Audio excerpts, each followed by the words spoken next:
2019 album Safe Bet and aims to release it sooner than later, hopefully. That's what he wrote. That's not an editorial comment. He has joined us in the past for original music inspired by Animal Vegetable Miracle, Americana, Station 11, Persepolis, Delta of Venus, The Phantom Toll Booth, and a bunch more. Nick Draws. Good evening. Description-wise, I'm also about Wes's height, so 6-footish or so, fairly gangly white fellow, with a newly shaven mustache. I've never really had a mustache before. Thank you. My wife disagrees, but thank you. I guess at this point I look roughly like Ned Flanders if he played bass for Death Cab for Cutie. But to the book. The book was incredibly well written. It's a weird thing to say about a book like this, but I mean I enjoyed reading it, which I think means that the book's an incredible tool to help keep making changes for the better in our society, hopefully. And a bunch of things struck me about it, but I think what hit me the most was at the very beginning of the book, you know, the roots in, racism, tracing its roots all the way back basically to like, just trying to find an excuse to like help make rich people rich, or, you know, help make a certain group of people rich, you know, like no basis in much else besides that.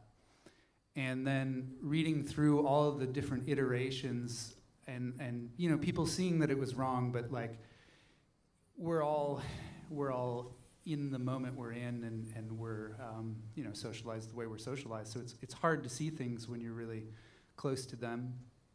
And I remember as a kid all sorts of thoughts. I was raised in a fairly conservative household. We were a right-wing talk show host house too, and you know, I remember hearing all sorts of things that, you know, reading this book, I'm like, oh my God, I recognize so much of what I was hearing and what was supposed to be news back then in this kind of stuff. And in those moments as a kid, feeling like, because I'm white, I was raised like upper middle class, you know, just thinking like, gosh, it's so nice that like I'm comfortable. Why doesn't everyone just do this?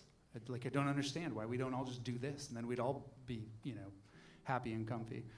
And not realizing like that even that was, I mean, that was part of the wool that was pulled over the eyes.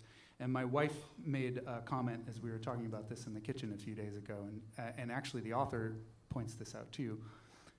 My wife asked, like, can you imagine what it would have been like if you had encountered this book or a book like it when you were that age? And I thought, wow, like, I wonder how that would have changed things in terms of the way I see the world and so on and so forth. And also an insightful question, being that the author says explicitly, I wish I had a book like this when I was much younger. So my main focus was just in the song is basically on, you know, kind of that, like where it all came from, combined with like it's just been remixed in these different terms year after year after year, and just like when I became aware of the world around me as a kid, you know, recognizing now, looking back, like, oh, that's just a remix of like all of this stuff. So the song has a working title, which is Zurara, who's kind of the father of racism, and Prince Henry, who Zurara was working for, are assholes. Were assholes. They still are, that's true. All right.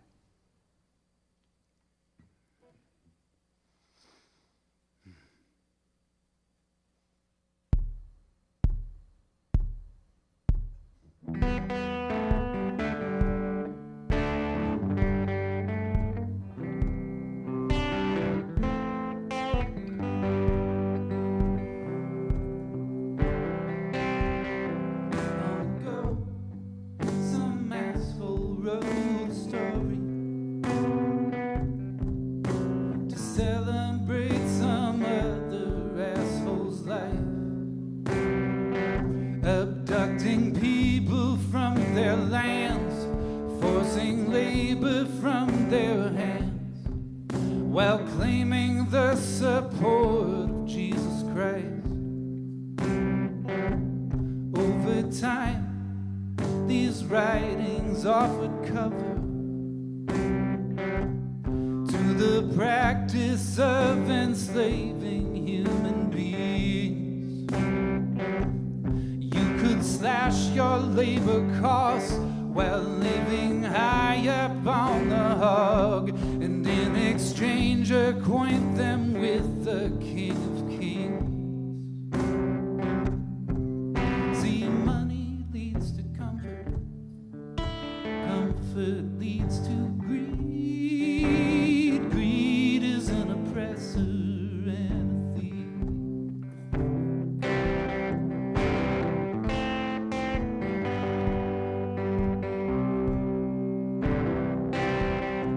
I was raised on the sequel to that story. I was raised on AM talk show hosts who took the state of being white, boxed it up and called it right, and sold it to whomever bid the most. I was taught all that mattered were intentions, taught to praise the convenient status quo. But the machine that kept me fed and kept me warm in comfy beds wasn't built to work for other folks. Money leads to comfort, comfort leads to greed, greed is an oppressor and a thief.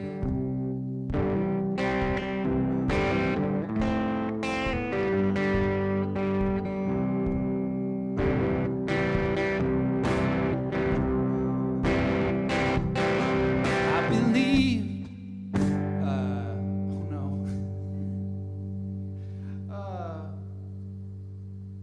Glitch, just a moment. What did I believe? I believed many things back then. I got it. Here we go. I believed I was altogether blameless. I believed the story spun on AML that said the harm from systems which were built to keep the wealthy rich. Thankfully was not my cross to bear. So I lived unburdened by our history, full of bliss and largely unaware that just because I bought the line that we left racism behind didn't mean it wasn't really there. See, money leads to comfort, comfort leads to greed, greed is an oppressor and a thief. Money leads to comfort, comfort leads to greed, greed is an oppressor and a thief. Greed is an oppressor and a thief. Greed is an oppressor.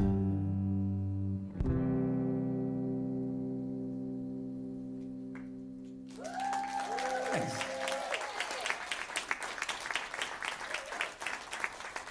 Nick Draws.